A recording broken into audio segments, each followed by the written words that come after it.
ফিরলেন দাবা বিশ্ব চ্যাম্পিয়ন দিব্যা।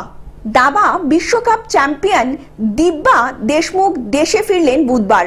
নাগপুর বিমানবন্দরে ভারতের প্রথম মহিলা বিশ্বকাপ জয়ীকে নিয়ে প্রবল উন্মাদনা চোখে পড়ার মতন ছিল, যা দেখে আপ্লুত হয়ে পড়েছেন 19 বছরের গ্র্যান্ড মাস্টার দিব্যা।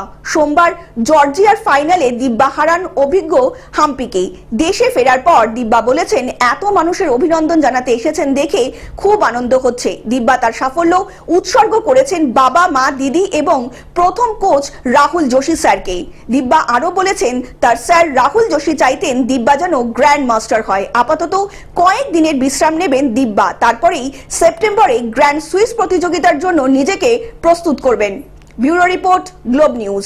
এখন থেকে গ্লোব টিভি দেখুন আপনার স্মার্টফোনেও। গুগল প্লে স্টোর অথবা অ্যাপল স্টোর থেকে ডাউনলোড করুন গ্লোব টিভি লাইভ অ্যাপ। এছাড়া জিও টিভি অ্যাপ থেকে দেখুন গ্লোব টিভি লাইভ।